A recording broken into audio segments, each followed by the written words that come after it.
arterioso. O sea, tienen acá la aorta y acá tienen la arteria pulmonar, la rama izquierda y la rama derecha. Y acá tienen el conducto persistente.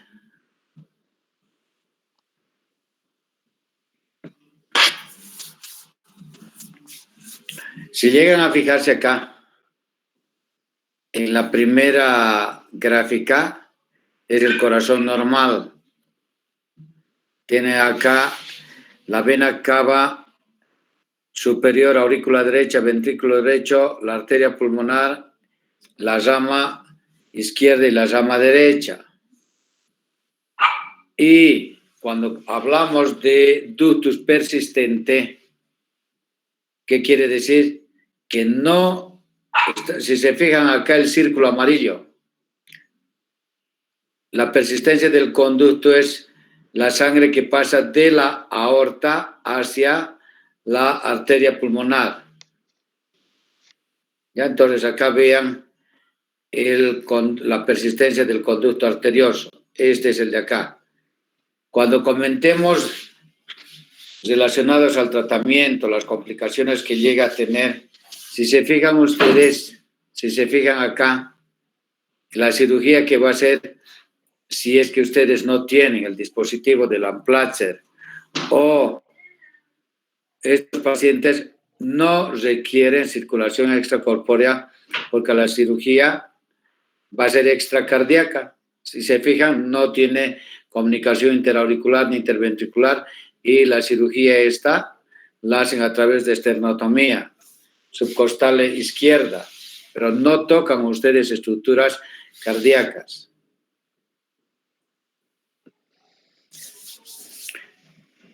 La cardiopatía congénita de la persistencia del conducto arterioso, como su nombre indica, es cortocircuito de izquierda a derecha. ¿Qué quiere decir? ¿Cuál tiene más presión, la aorta o la arteria pulmonar?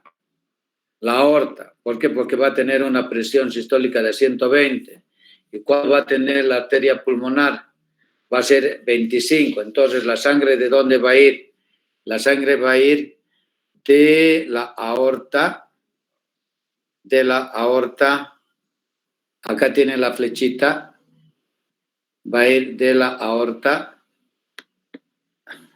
otra vez.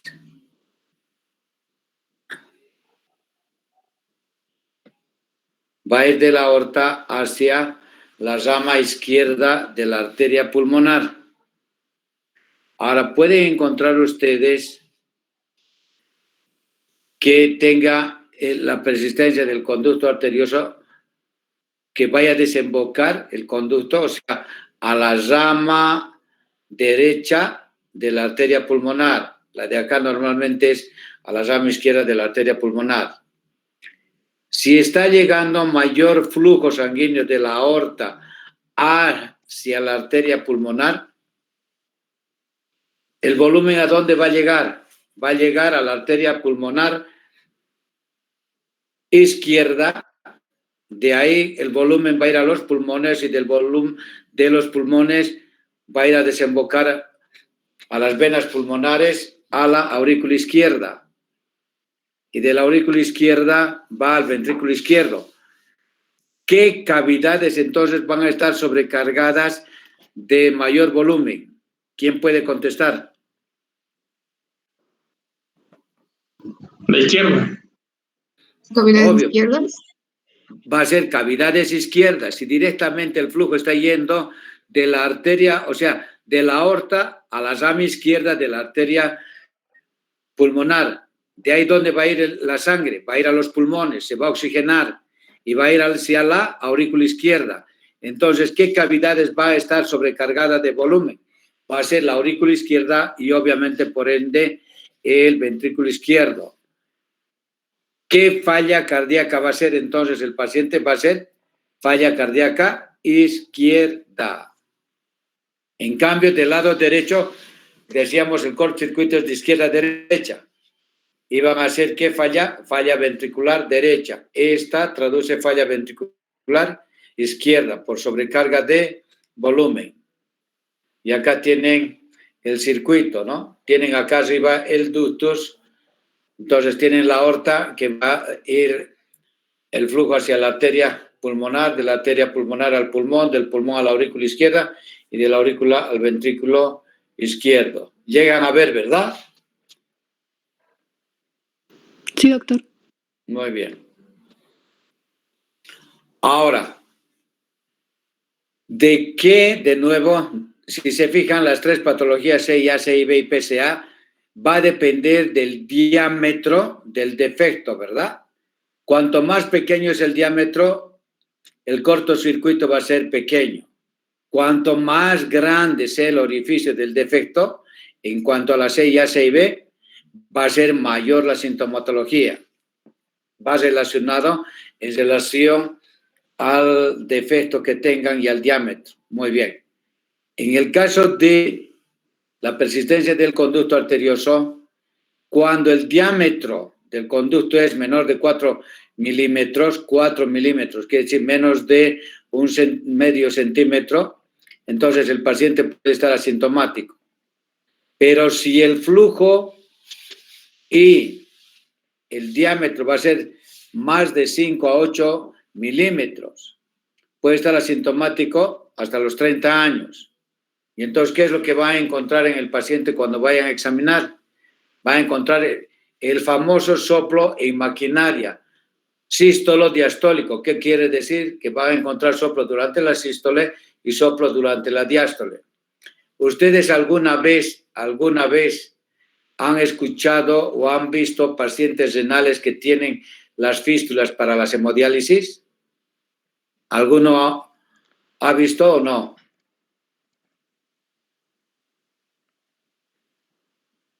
Jóvenes.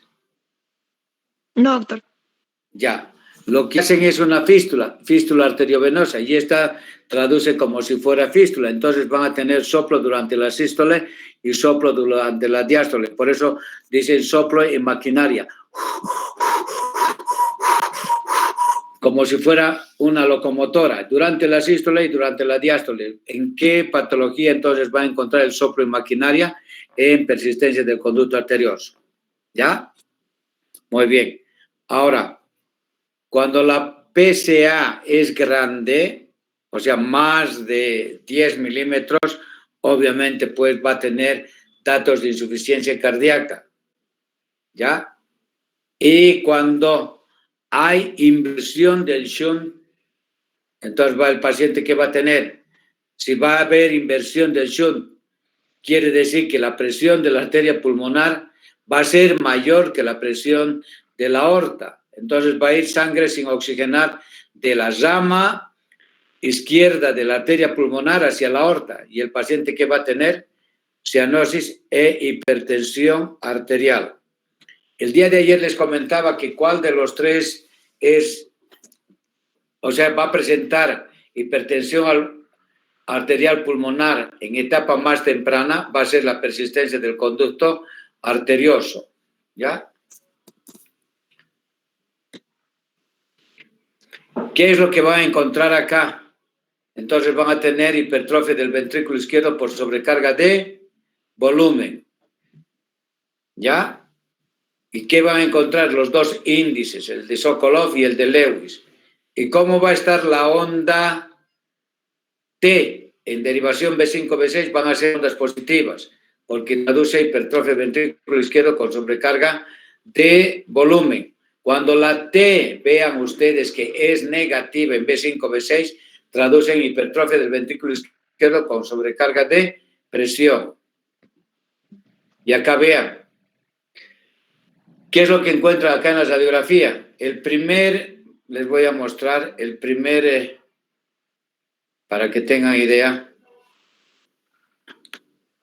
El de acá, este es botón aórtico.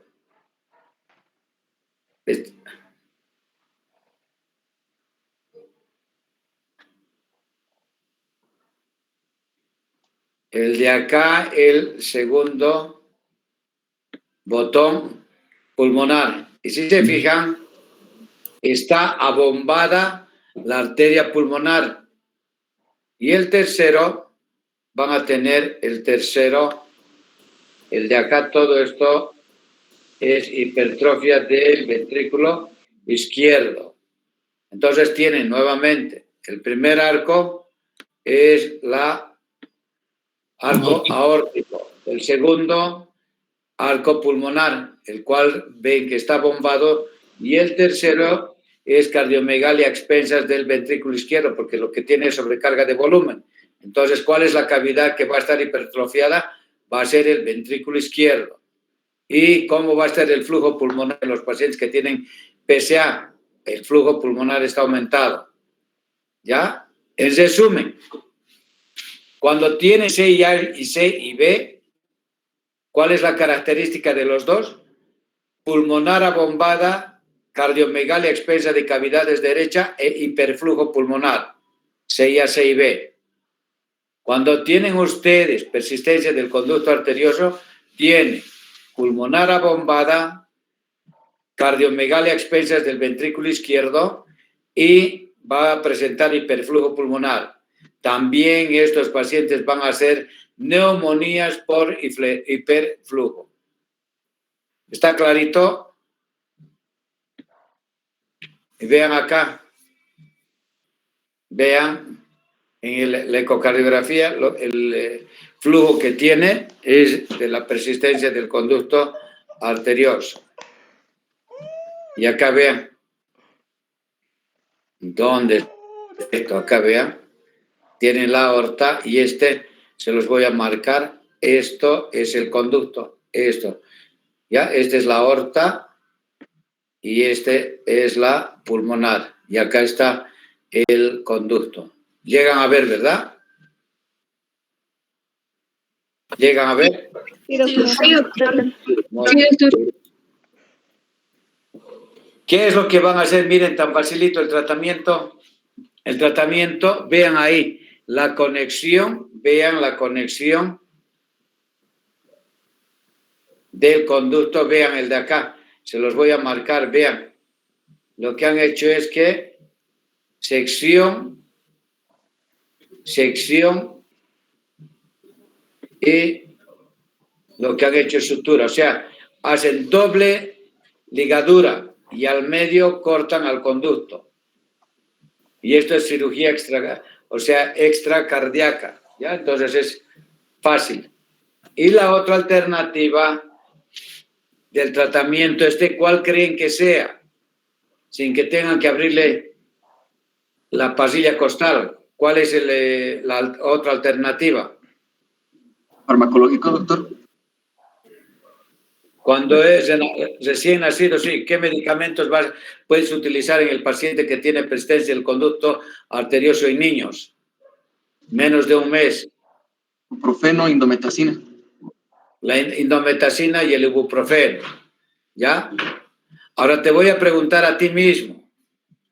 Si ves que es cardiopatía congénita cianógena y lo que quieres es que continúes con el conducto, ¿qué medicamento le vas a dar para que no se cierre el conducto? Lo que quieres es que no se cierre el conducto. ¿Qué le vas a dar? Ya me has comentado de que si le das indometacina o ibuprofeno, vas a permitir que se cierre. Ahora, para ustedes, la patología esta de persistencia del conducto arterioso es más frecuente en la ciudad de La Paz, Oruro, Potosí. ¿Por qué? Por la altura. ¿Y por qué es más frecuente? Porque la concentración de oxígeno, escuchen bien, la concentración de oxígeno es menor. ¿Ya? Lo que quiere decir que cuando los pacientes viven a nivel de la altura a nivel del mar, la concentración de oxígeno es mayor. Y se entiende entonces que cuanto mayor sea la concentración de oxígeno, mayor sea la concentración, el niño que tenga el conducto, el oxígeno va a hacer que cierre el conducto. ¿Ya? Entonces, de ahí es de que es más frecuente en la ciudad de La Paz, Oruro, Potosí. ¿Entendieron o no? Sí, doctor. Sí, doctor. Muy bien. Seguimos entonces. Si ustedes no han hecho el cierre a través de la doble ligadura y sección del conducto al medio de la ligadura, entonces tienen la otra alternativa, ¿verdad? El cierre por unplatched, las sombrillas. Y ahí lo tienen, las sombrillas. En el primero, ahí está el ductus y vean cómo quedó la sombrilla ahí.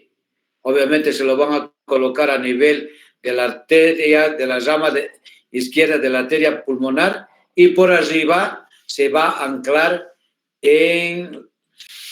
a nivel del orificio de la arteria aorta. ¿Ya? Entonces va a anclarse y va a cesar. O sea, no va a permitir el flujo ya de la aorta hacia la arteria pulmonar. Vean acá los unplatched, cierre del conducto por cateterismo. Muy bien. ¿Tienen alguna duda? ¿Todos los procedimientos quirúrgicos están disponibles acá en Cochabamba?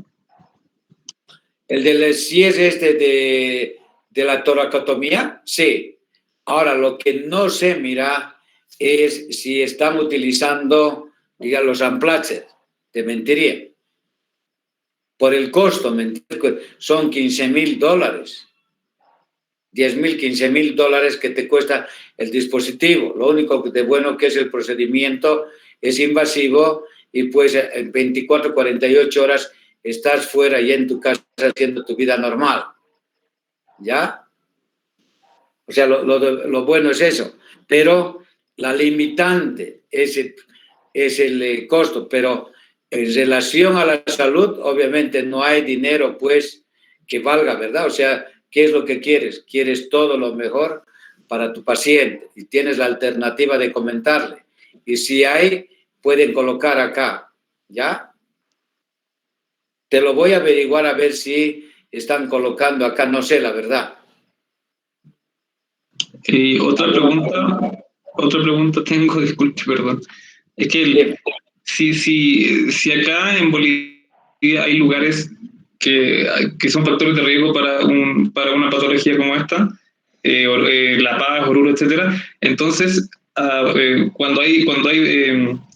cuando nacen niños, ¿no es cierto?, en esos lugares, ¿se les tiene que hacer algún seguimiento por estar en un lugar con un factor de riesgo o no?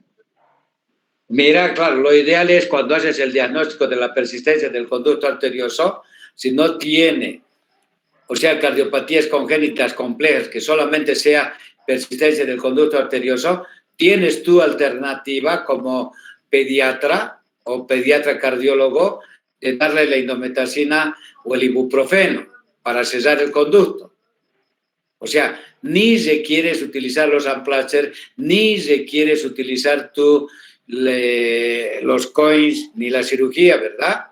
Al hecho de que tú diagnostiques y pues puedes darle la medicación correspondiente.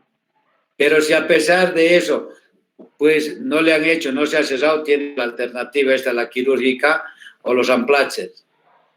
Ahora les voy a preguntar,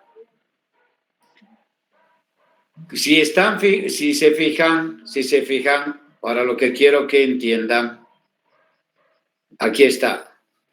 Espérense un segundito. Hay una complicación que llega a tener. Muy bien, acá está. Ven el círculo amarillo, ¿verdad? Sí, doctor. Ven el círculo amarillo en la segunda foto, el del ductus persistente.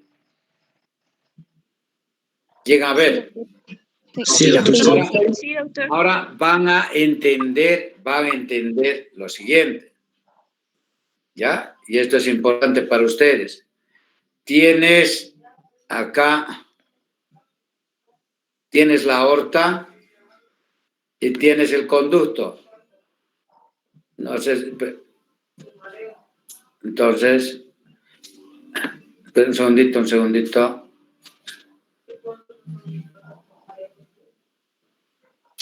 Ahora, a ver, no sé si llegan a ver el cursor rojo, este de acá.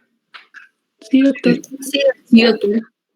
¿El flujo de qué lado está yendo?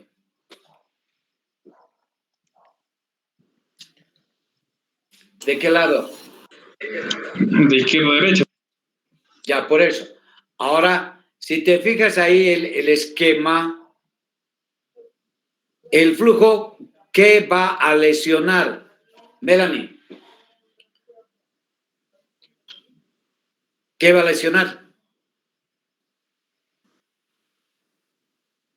Ya, les voy a hacer un ejemplo, así fácil. ¿Ya? Haz de cuenta, imagínense que agarras la manguera y estás el flujo golpeando ahí el endotelio de la arteria pulmonar, ¿verdad? ¿Qué va a producir el flujo? ¿Qué va a producir? O sea, la manguera con alta presión, ¿qué te va a producir? Lesión del endotelio de la arteria pulmonar y si tiene infección, ¿qué les va a producir? Endarteritis infecciosa. No es endocarditis, porque no tiene endocardio la arteria pulmonar, ¿ya? Se llama endarteritis infecciosa. Y obviamente al paciente, ¿qué tienen que hacer? Tienen que hacerle cirugía por las complicaciones que puede presentar. Entonces, ¿cuál es la complicación de los pacientes de PSA? Hipertensión pulmonar y endarteritis infecciosa. ¿Ya? Y ahí tienen ustedes los criterios de Tuck y tienen la sintomatología, las lesiones que presenta la endocarditis infecciosa. ¿Alguna pregunta? Vamos a ver ahora, si no tienen alguna otra pregunta, vamos a ver tetralogía de Fallot. ¿Tienen alguna pregunta hasta ahí? Doctor, yo tengo una última pregunta. Los pacientes que tienen un diámetro bastante pequeño y son asintomáticos, ¿pueden vivir así el resto de su vida sin que se diagnostique? ¿O hasta qué punto pueden llegar? No, pues la pregunta para ti es, ¿crees que el niño, la niña, va a estar sin que sea revisada por el pediatra o el médico? La pregunta es. La primera pregunta para ti. No va a estar, o sea, le van a revisar, sí. Ya, y al revisarle, ¿qué van a hacer? ¿Van a ¿Qué detectar? van a hacer? Van a detectar. Ya, van a detectar la comunicación, la persistencia del conducto arterioso. ¿Y cuál va a ser la conducta? Si es ya adulto o es mayor, entonces sería hacer el tratamiento quirúrgico para cerrar el conducto. Claro, o sea, la pregunta para ustedes, escuchen bien, la pregunta que me hace tu compañera es muy interesante. Una vez que diagnostican, escuchen bien, una vez que diagnostican, tienen que hacer el tratamiento. No diagnosticas o se te pasó por XZ motivo, vas a tener en tu conciencia de que pues el no diagnóstico de esta patología termine en endocarditis infecciosa, endarteritis infecciosa o termine en hipertensión de la arteria pulmonar y termine el niño o la niña haciéndole trasplante corazón-pulmón. La pregunta es, ¿cuál fue el error número 1? Que no fue examinada, no le hicieron el diagnóstico y no le dieron el tratamiento correspondiente. ¿Qué es lo que pasó? Negligencia médica por no haber diagnosticado y haber hecho el tratamiento. De nuevo vuelvo a repetir, una vez diagnosticado el conducto arterioso, el tratamiento va a ser ya. Si es niño menos de un mes, le darás indometacina o ibuprofeno. Pero si pasa ya esta temporada, 1 año, 2 años, entonces ya no hay medicamento que vaya a cesar el ductus. Entonces el tratamiento es quirúrgico. Y no hay que me digas que va a llegar 20, 30 años con hipertensión de la arteria pulmonar. No hay edad. Por eso digo, una vez diagnosticada es el tratamiento. ¿Estás ahora satisfecha con tu pregunta? Sí, doctor, muchas gracias. ¿Alguna otra pregunta antes de entrar a tetralogía de Fallot?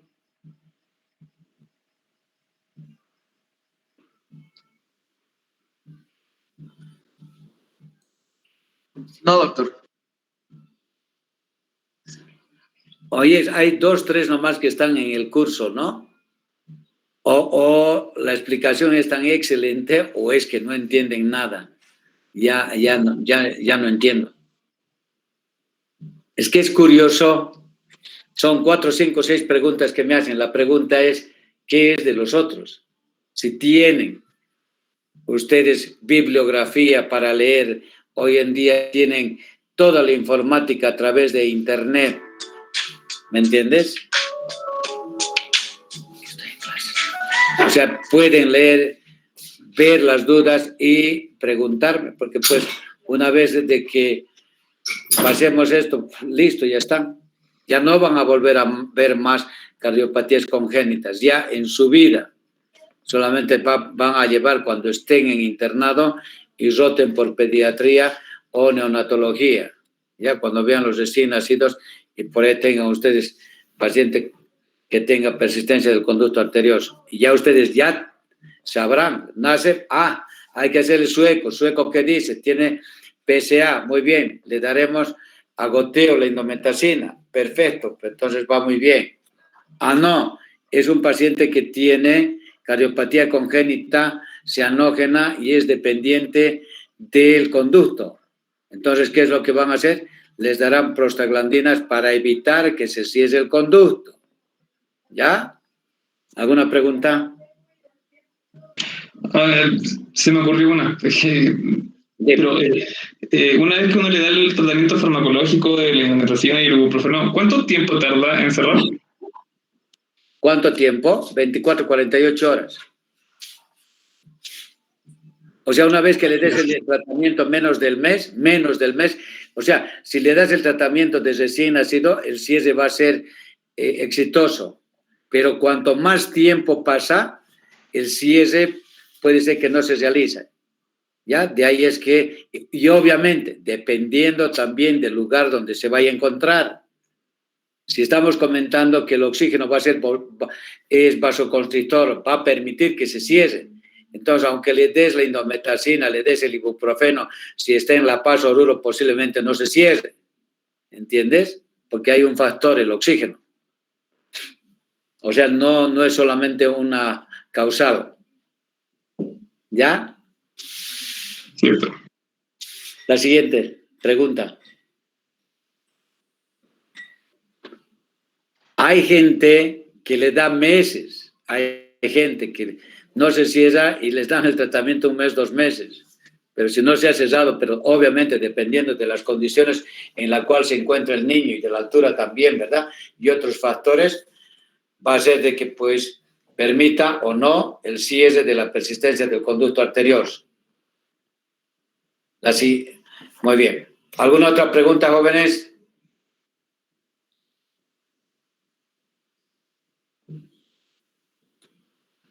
Jóvenes. No, doctor. Ya. La primera patología de las cardiopatías congénitas cianógenas, es la tetralogía de Fallot. Llegan a ver acá la diapositiva, ¿verdad? ¿Llegan a ver? Sí, doctor. ¿Qué dice? Sí, doctor. Sí, doctor. ¿Qué dice? ¿Cuál es el título del tema? Tetralogía de Entonces, ya llegan a ver. Menos mal. La tetralogía de Fallot en sí es una monología, no es tetralogía de Fallot, ¿ya? Porque durante la embriogénesis, o sea, la alteración es solamente de una estructura. Lo que compromete, sí, es lo que van a llamar ustedes tetralogía de Fallot. Ahora, hemos comentado, es la más frecuente de las cardiopatías congénitas. Ocupa el 5 al 10% de las cardiopatías congénitas cianógenas. ¿Qué es lo que van a encontrar ustedes en el paciente que tiene tetralogía de Fallot? 1, van a ver acá la aorta cabalgante. 2, hipertrofia del ventrículo derecho. 3, comunicación interventricular. Y 4, van a tener la estenosis pulmonar a nivel infundibular. Entonces, son 4. Cuando ustedes escuchen pentalogía de Fallot, entonces ustedes van a decir, van a agregar ahí comunicación interatrial más. ¿Ya? Entonces, pentalogía, cuando el niño tiene a más comunicación interatrial. Va a ser comunicación interatrial, interventricular, aorta cabalgante, estenosis de la arteria pulmonar y la CIB. Y acá vean, el corazón normal, llegan a ver el de la izquierda, ¿verdad? Muy bien, ahora Sí, les doctor. voy a mostrar el de acá para que vean la aorta cabalgante. Este es el septum. El septum es este, ¿verdad? El que estoy marcando. ¿Verdad? Ah, ay, Dios mío, Señor. Me va a matar.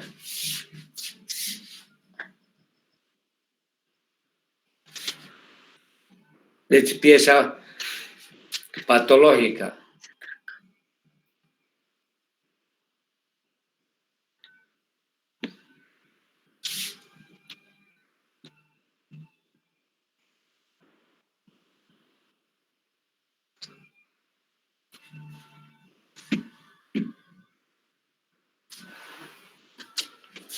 Espérense un segundito. Por favor.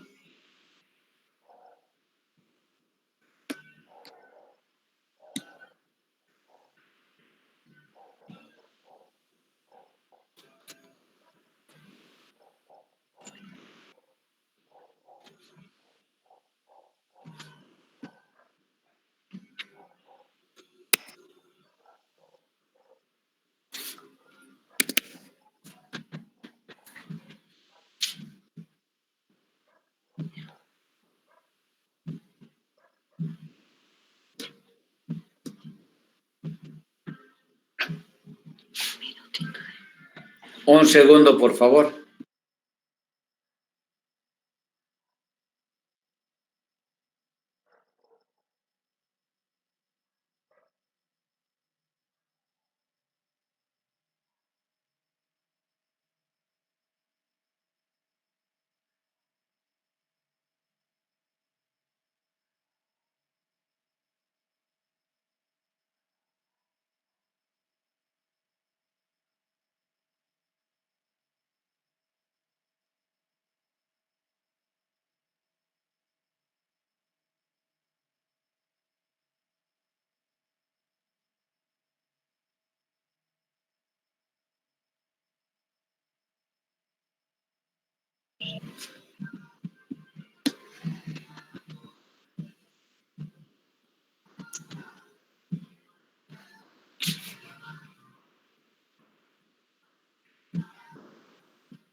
Si llegan a ver acá, el de acá, esta es la aorta. La aorta es la aorta. Y está cabalgando sobre el ventrículo derecho y el ventrículo izquierdo. Llegan a ver, ¿verdad? Esa es la aorta cabalgante. 2.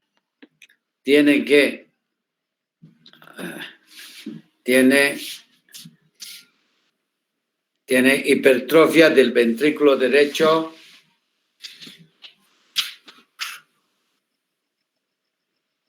Lo que ven acá, esto es hipertrofia del ventrículo derecho.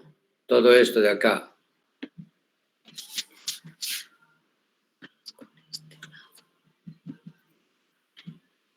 Tienen la comunicación interventricular y la estenosis infundibular de la arteria pulmonar. Muy bien. Entonces, ¿entienden ahí las características de la tetralogía de Fallot? Comunicación interatrial, comunicación interventricular, aorta cabalgante, hipertrofia del ventrículo derecho y estenosis infundibular de la arteria pulmonar. ¿Creen ustedes acá en donde dice tetralogía de Fallot, en la arteria pulmonar, va a depender el grado de estenosis que le dé la mayor o menor sintomatología? El de acá les voy a mostrar, permítanme. Llega a ver donde dice estenosis de la arteria pulmonar. ¿Llegan a ver? Sí, doctor. Sí, doctor. Ya. Si tiene la estenosis pulmonar, ¿por dónde se va a ir la sangre? De la aurícula derecha al... ¿Dónde se va a ir la sangre? ¿Dónde va a ir? Al ventrículo izquierdo. Al ventrículo izquierdo. Por De la aurícula derecha. Al ventrículo derecho y después ¿A dónde va a ir? Al ventrículo derecho. ¿Y del ventrículo derecho a dónde va a ir? ¿Cuál es la arteria que está cabalgando? La aorta. Entonces va a ir flujo del ventrículo derecho a la aorta y flujo del ventrículo izquierdo a la aorta. Entonces está yendo sangre sin oxigenarse hacia la aorta. Entonces de ahí es que ustedes van a encontrar que el paciente tiene cianosis. ¿Cuál es más fácil? ¿Vencer la estenosis pulmonar o le es más fácil irse por la comunicación interventricular hacia la aorta? Que la aorta no tiene ninguna limitante y pues las válvulas son competentes. ¿Por cuál válvula, por cuál arteria se va a ir? ¿Por la pulmonar o por la aorta? Por la aorta. Por la aorta, ¿no? Muy bien, perfecto. Vean acá, y ahí está. Entonces, la tetralogía de Fallot.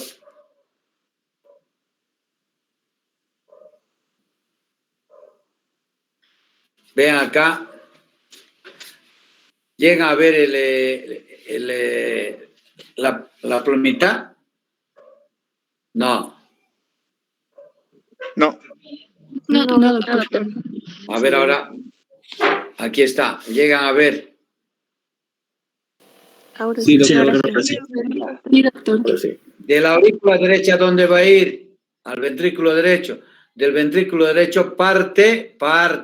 ¿Se va a ir dónde? A la pulmonar, pero la mayor parte, como tiene una CIB grande, ¿dónde va a ir? Hacia la aorta. ¿Ya? ¿Ahora pueden entender? Sí, doctor. Muy bien. Y del ventrículo izquierdo, obviamente, el flujo se va a ir a la aorta, ¿verdad? Muy bien. Entonces, ¿qué vamos a encontrar? Doctor, al ventrículo izquierdo también no iría. A los dos lados va a ir, pues tiene que pasar por el ventrículo izquierdo. Y del ventrículo izquierdo se va a ir a la aorta. Por eso dicen, te voy a mostrar de nuevo. Aorta, acá está, ¿verdad? Espera un segundito, te lo voy a marcar. Por eso dicen aorta cabalgante. Acá está. ¿Qué es esto? Lo que te estoy marcando, ¿qué se llama? ¿Qué es? Te lo estoy marcando ahí bien. Ventricular. Ya. ¿Y qué tienes acá? Ventrículo izquierdo y acá ¿qué tienes?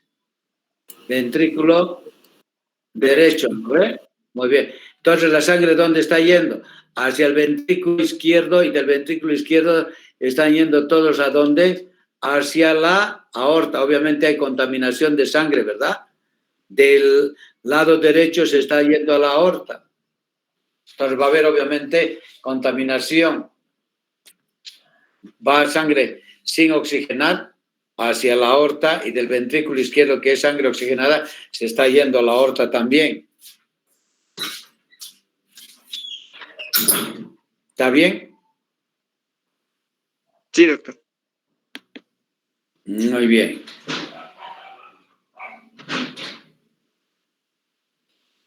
Y acá esto es la teoría del tronco cono, o sea, lo que les decía, que solamente es alteración del tronco cono que va a condicionar las 4 alteraciones que llega a tener la tetralogía de Fallot. Muy bien. Ahora, ¿con qué patología se va a asociar la tetralogía de Fallot? Con arco aórtico a la derecha, ausencia o hipoplasia de la arteria pulmonar izquierda, insuficiencia aórtica o CIA. Y cuando hablamos de pentalogía, es cuando tiene a más de las 4 alteraciones, va a tener comunicación interatrial. Ahora, para ustedes, ¿creen que se escucha acá el soplo? En la comunicación interventricular, en la auscultación escuchaban ustedes un soplo lo sistólico irradiado en base en el mesocardio, ¿verdad? Donde es el foco tricuspidio. Muy bien. Acá ustedes van a encontrar el soplo lo sistólico irradiado en base en mesocardio. ¿Va a encontrar o no va a encontrar? Porque tiene estenosis, tiene comunicación interventricular, ¿verdad? ¿Va a encontrar o no el soplo lo sistólico? Por la CIB que tiene. Sí, doctor. ¿Qué? ¿Van a auscultar el soplo de CIB en la tetralogía de Fallot? No. ¿Por qué? ¿El CIB es grande? ¿Qué? No, porque puede que tal vez como ambos ventrículos envían sangre a la aorta de manera, entre comillas, directa, puede que ese soplo no esté. ¿Pero por qué?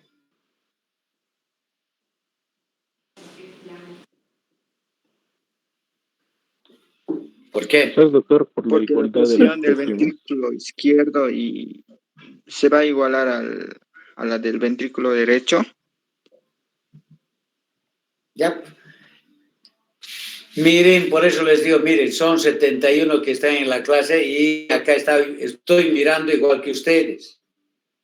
¿Lo ve? Y la pregunta que les hago va en relación con la diapositiva que tienen al frente de sus ojos. Y dice, si tiene comunicación interventricular grande, las presiones del lado derecho y del lado izquierdo van a estar igualadas y es de esta manera que ustedes no escuchan el soplo de la comunicación interventricular. Muy bien. Entonces, ¿cuál es el soplo que van a escuchar ustedes?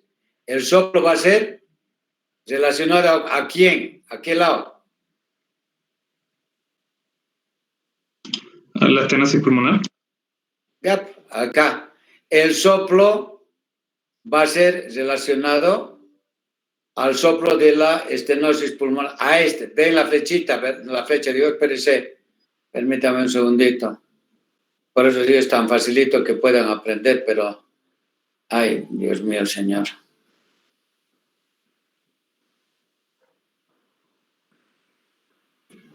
Otra vez se colgó. Ay.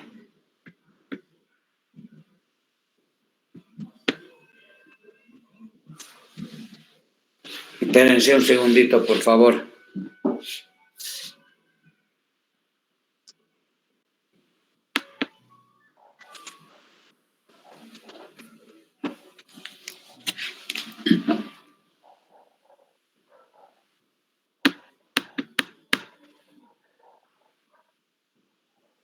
Ya no voy a seguir ya con la plumita hoy.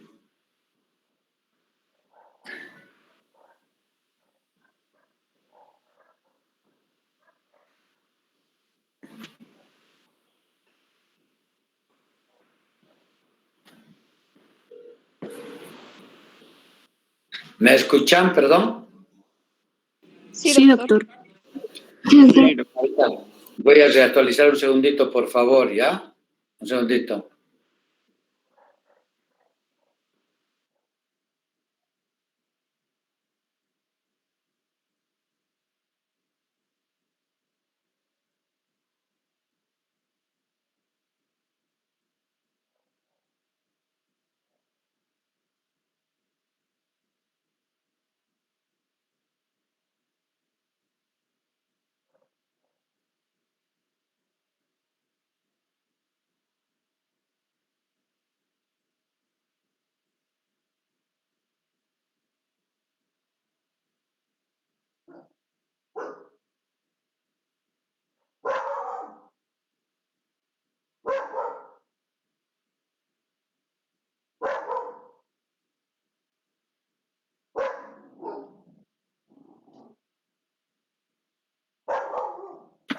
Jack, espera.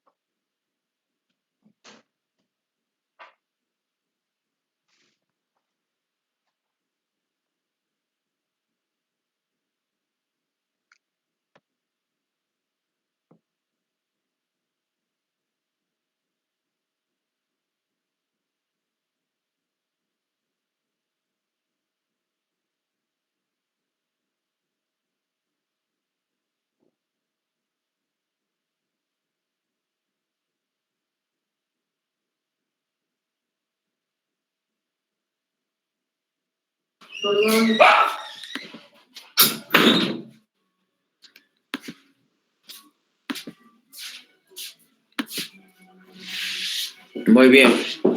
Entonces el soplo que vamos a escuchar es por la estenosis pulmonar. ¿Me escuchan, perdón? Sí, doctor. Sí, doctor. Sí, doctor. No van a escuchar el soplo de la CIB porque las presiones están igualadas, ventrículo derecho, ventrículo izquierdo. Lo que van a escuchar es el soplo sistólico y activo en foco pulmonar por la estenosis pulmonar que tiene, ¿ya? Muy bien.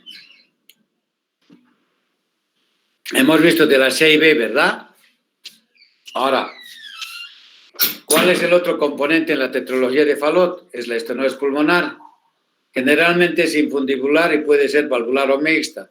Y en casos extremos, cuando la tetralogía es severa, pueden tener inclusive atresia de la válvula pulmonar. ¿Qué quiere decir? Que no se ha formado la válvula pulmonar. Y eso peor va a ser porque toda la sangre del lado derecho se va a ir directamente al ventrículo izquierdo y conjuntamente el volumen del ventrículo izquierdo se va a ir a la aorta y el paciente va a tener cianosis marcada. Son piezas patológicas. Ahora, pueden tener ustedes lo que se llama tetralogía de Fallot osado. ¿Por qué creen que es osado? Si estamos comentando de que va a pasar bastante sangre del lado derecho al lado izquierdo y obviamente va a tener cianosis. ¿Por qué creen que llaman Fallot osado?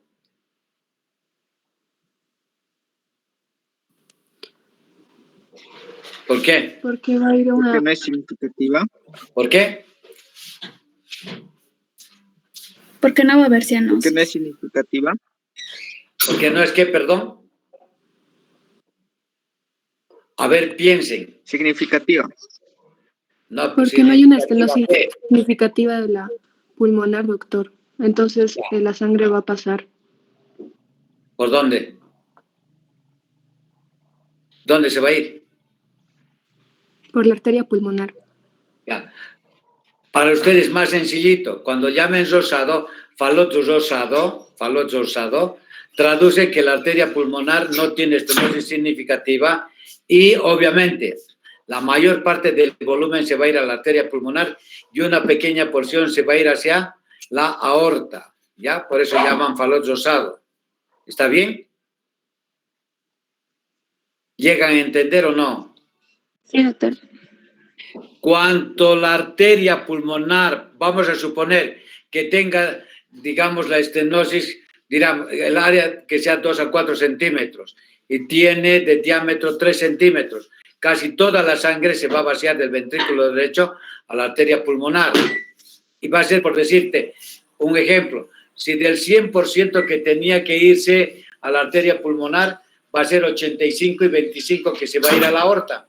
De ahí que no va a haber mucha cianosis y por eso llaman Fallot osado.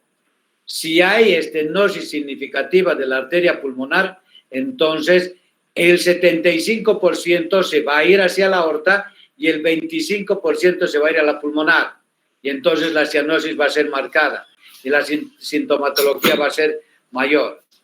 ¿Llegan a entender o no? Ahora, por eso llaman Fallot osado. Cuando no hay mucho compromiso de la estenosis infundibular de la válvula pulmonar y el orificio de la válvula pulmonar, la estenosis, no es significativa y todo el volumen casi va a irse al tronco de la arteria pulmonar y las ramas de la arteria pulmonar.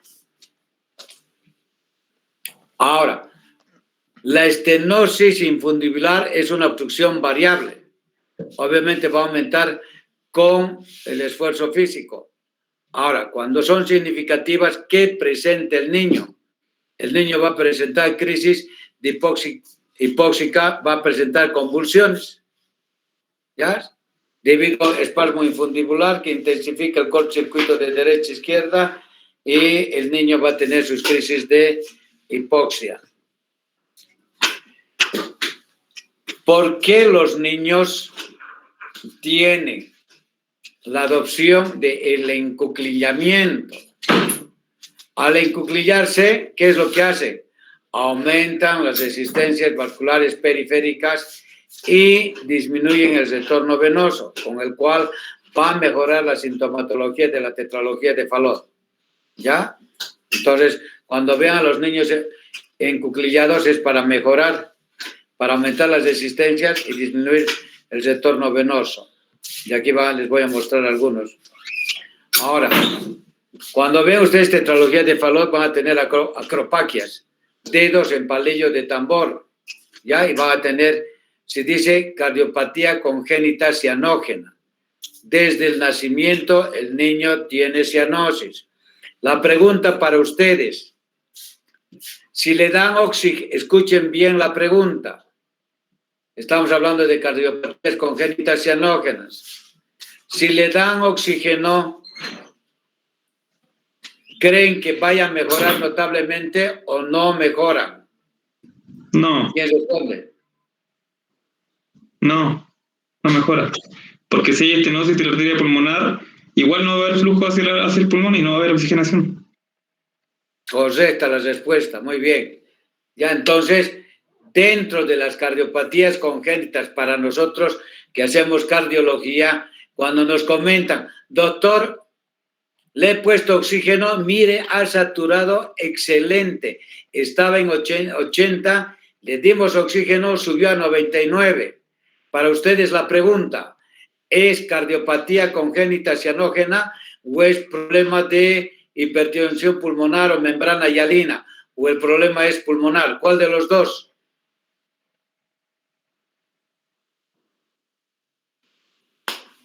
¿Quién responde? Y esto es práctica, y es solamente razonamiento.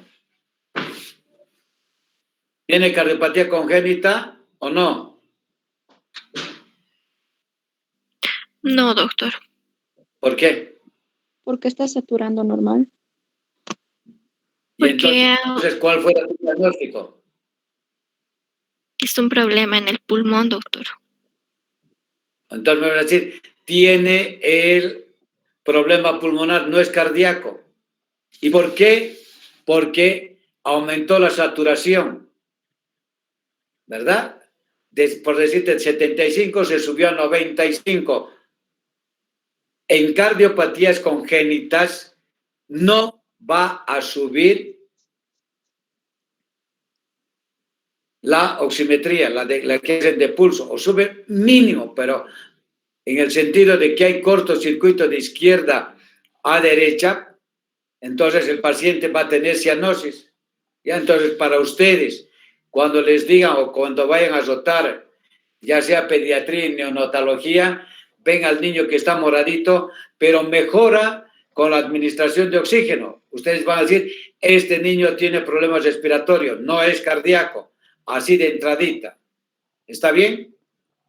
Y si es que tiene cardiopatía cianógena, no va a mejorar, va a continuar cianótico, porque pues parte de la sangre del lado derecho que está sin oxigenar se está yendo al lado izquierdo. ¿De qué le va a favorecer que le des oxígeno? De nada, porque pues su saturación va a continuar igual, es sangre venosa que se va a la arterial.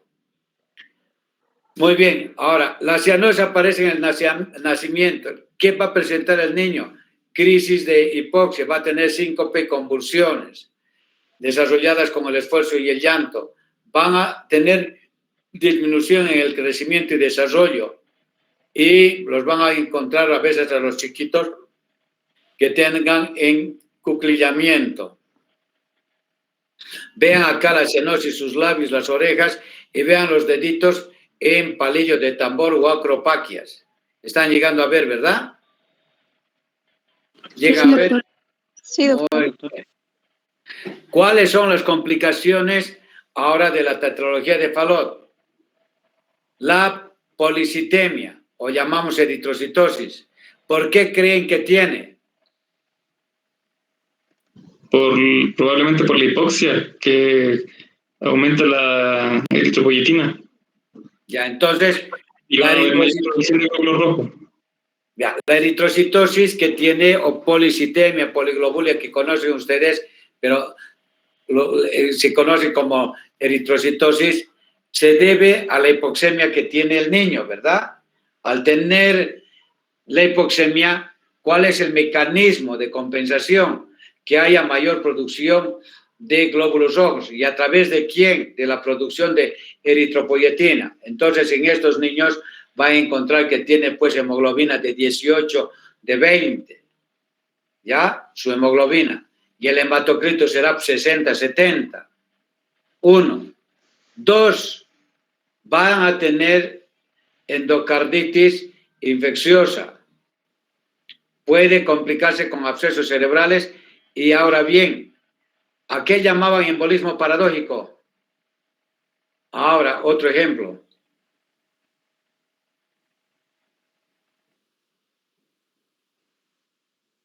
¿Quién responde?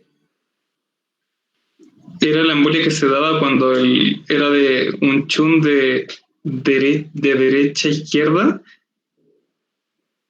Ya, y en el caso de por el síndrome de... Formación de un Sí. trombo en la aurícula derecha y entonces si el paciente tiene el Eisenmenger, entonces va a ir de ventrículo, bueno, por la comunicación de derecho a izquierdo, doctor. Y Ya, esto... pero acá, escuchen bien. Y les voy a mostrar de nuevo, espérense, me voy a ir atrás para que puedan entender. Es que si no les explico, acá está, ¿no ve? Llegan a ver el esquema, ¿verdad? Donde dice tetralogía de Fallot. Sí, doctor. No me confundan, escuchen bien, no me confundan acá Eisenmenger, en tetralogía de Fallot. ¿Por qué? Porque no hay aumento de la presión de la arteria pulmonar y de cavidades derechas. No está venciendo. Acá se han igualado las presiones. Y si estás viendo el defecto del ventrículo, la comunicación interventricular, ¿dónde se va a ir el trombo? Se va a ir directamente a la aorta, ¿verdad? ¿Por qué? Por el defecto interventricular. Sin que como esa aorta, por eso dice aorta cabalgante. Como está cabalgando, ¿cuál es más fácil irse? Si tiene estenosis de la arteria pulmonar, el trombo, ¿por dónde se va a ir? Que no le condicione dificultad para viajar. Entonces va a ir por la aorta, ¿ya? Y entonces al viajar por la aorta es lo que llaman ustedes embolia paradójica. Ahora, es muy diferente la CIA, CIB, que tiene hipertensión pulmonar, que las presiones ya sea de la aurícula, ventrículo derecho, van a ser mayores que las del labio izquierdo, es otra cosa. Pero acá el orificio grande de la comunicación interventricular permite que el trombo que viaja, se llama émbolo, se vaya directamente a la aorta y de ahí a los vasos cerebrales. ¿Entendieron? Sí. Sí, doctor. Sí, doctor. Muy bien. Ya, porque si no, me van a decir cuando vean la tetralogía de Fallot, ¿tiene Eisenmenger y ha hecho embolia paradójica? ¿Y quién les ha indicado eso? Me van a hacer quedar mal a mí, ¿no ve? Entonces, lo que no quiero es eso. Muy bien. Y acá y ahí tiene la policitemia. ¿Qué va a condicionar? Que va a haber disminución de la saturación de oxígeno. ¿Y cuál va a condicionar qué? Aumento y liberación de eritropoyetina. La eritropoyetina, ¿qué va a hacer? Va a estimular a la médula ósea para la producción de nuevos glóbulos rojos, ¿no? ¿Y qué va a condicionar?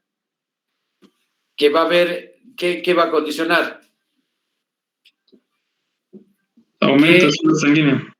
Aumento del número de glóbulos rojos y su hematocrito, lo que les decía, ¿no ve?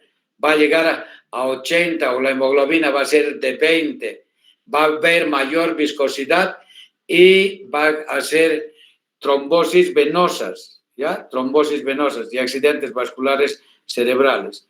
Entonces, en este caso, ¿cuál sería el tratamiento que diera a este niño?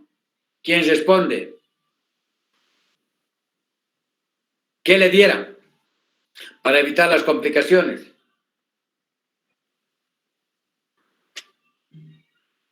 ¿Saben ustedes? No Anticoagulantes. Lo van a anticoagular. 1, 2. ¿Qué más? O le das antiagregantes plaquetarios, aspirina, clopidogrel. ¿Qué más? Cuando se destruyen los glóbulos rojos, ¿en qué van a terminar? ¿Haciendo qué? ¿En qué va a terminar?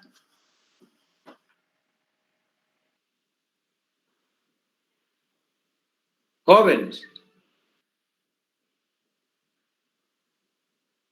Va a presentar ¿qué? Hiperuricemia. Y si tiene hiperuricemia, ¿qué va a presentar?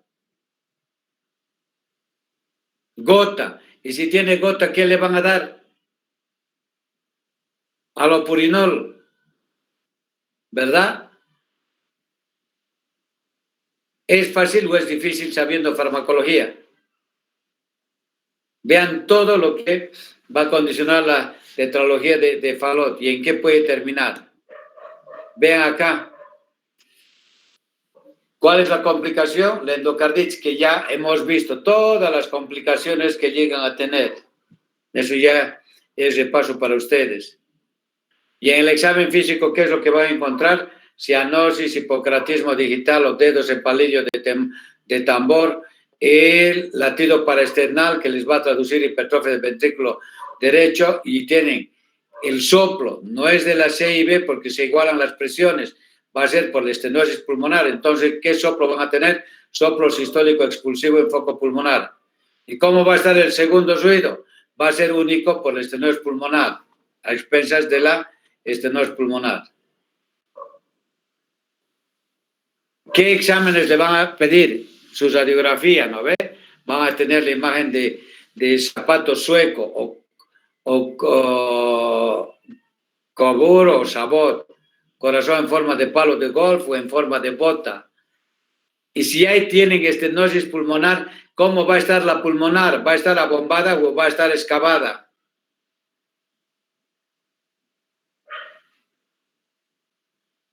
Jóvenes. Excavada. Si hay estenosis pulmonar, va a estar excavada, pues. En el hiperflujo que hemos dicho, abombada. Y si acá tiene hipoflujo, ¿qué va a estar? Va a estar lo contrario de las cardiopatías congénitas con hiperflujo, ¿verdad? Si es solamente con relación a ustedes. Si hay hipoflujo, excavada. Si hay hiperflujo, abombado. Ya, eso ya fácil. Ya acá vean, como si fuera palo de golf. O conocen los zapatos suecos, ¿verdad? Vean acá. Y que va a haber hipoflujo pulmonar. Muy bien. En la tetralogía de Fallot, ¿qué va a encontrar? Sismo sinusal, hipertrofia ventrículo derecho, eje a la derecha, bloqueo de la rama derecha y arritmias ventriculares. ¿Y acá qué tiene? ¿Qué les llama la atención de B1 a B2?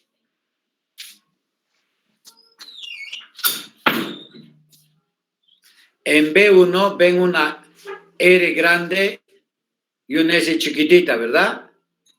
Llegan a ver en B1. Jóvenes. Sí, se ve. Ya, oye, parece que estuviera yo hablando, ¿sabes qué? Al desierto, caray. Nadie Sí, contesta, nadie habla, ni nadie mira, ni nadie piensa. En B1, ¿qué ven? Una R grande y una S chiquitita. ¿Cómo tiene que ser el electro? R chiquitita y una S grande, ¿verdad? Pero acá vean, como tiene hipertrofia del ventrículo derecho, tiene una R grande y una S chiquitita. ¿Y qué les llama la atención en B2 y en B3? Que la R es grande y la S grande. Es el cambio brusco transicional del primer vector que iguala al segundo vector. ¿Ya? Es el cambio brusco. Normalmente el electrocardiograma es R pequeñita y S grande. Va aumentando la R y va desapareciendo en forma gradual la S. Pero acá si se fijan, en B1 tienen una R grande y una S chiquita. Pero en B2, vean que los dos, el primer vector y el segundo vector, son del mismo tamaño. Y eso se llama cambio transicional de vectores en B2. Y les da el diagnóstico, escuchen bien, el diagnóstico de tetralogía de Fallot cuando encuentren esa transición brusca del primer vector al segundo. Casi son igualitos la R y la S. ¿Entendieron o no? Y eso es por la comunicación interventricular y la hipertrofia que tiene el ventrículo derecho. Y acá vean, el anillo aórtico, vean el septum y la aorta cabalgante hacia los dos ventrículos. Entonces la sangre de arriba, de la pulmonar, ¿dónde se va a ir? Al anillo de la aorta, y ahí vean acá el flujo que va. Ahora está más, miren qué bonito el de acá, la aorta y el septum, cabalgando. Ya, entonces, cuando son complejas, ¿para qué le hacen la tetralogía de Fallot? El cateterismo le hacen para ver la anatomía de la arteria pulmonar. Y esto es para la cirugía, ya sea paliativa o curativa, del niño. ¿Ya? Entonces, es muy importante la anatomía de la arteria pulmonar y de sus aguas para hacer la corrección definitiva. Y obviamente, cuidado que tenga el paciente PSA y ustedes digan, no, tiene PSA, su soplito, y le vayan a dar indometacina o le vayan a dar ibuprofeno, si es en el conducto y el niño se les va a morir. ¿Cuál es el tratamiento que le van a hacer? Para la eritrocitosis o la policitemia van a hacer ¿qué? Sangría. ¿Ya? Van a hacerle sangrías. Y sacan el 10% del peso del niño. Y para las crisis hipóxicas, ¿qué le van a dar?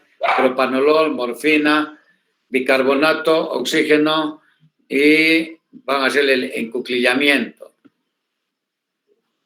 ¿Cuántos tipos de cirugía conocen? La correctiva y la paliativa.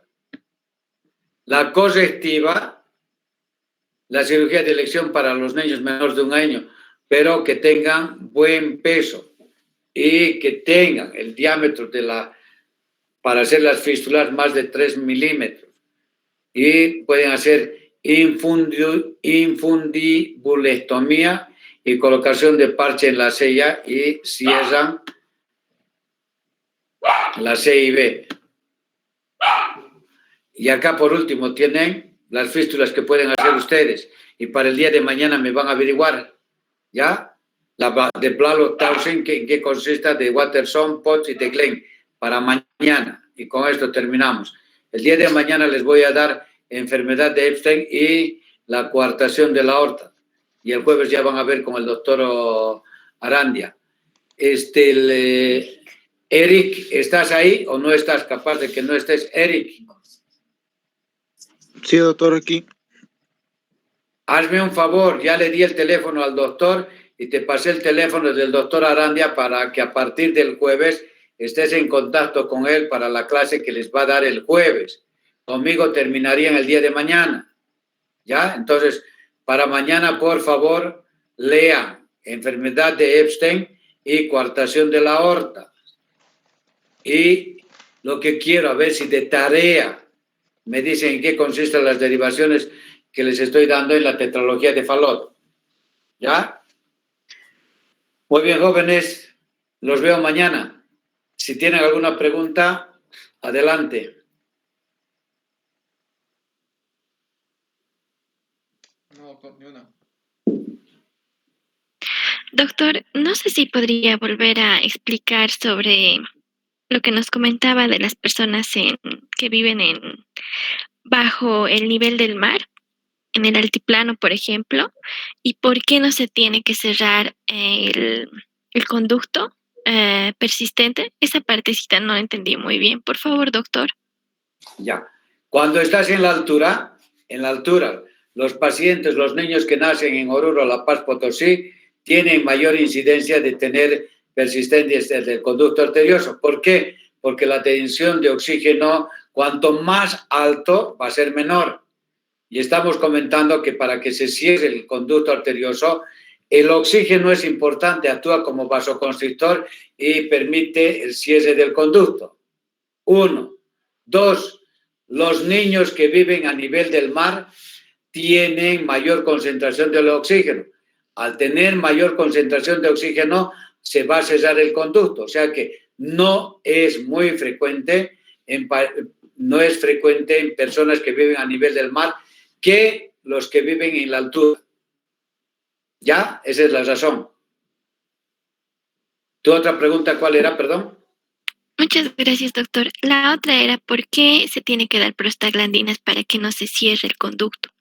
No, las prostaglandinas estoy comentando cuando tú tienes, no en el caso cuando son patologías, vamos a suponer que este niño tenga PSA, en tetralogía de Fallot, escúchame bien, ¿ya? No en el conducto, que el niño tenga tetralogía de Fallot y tenga conducto.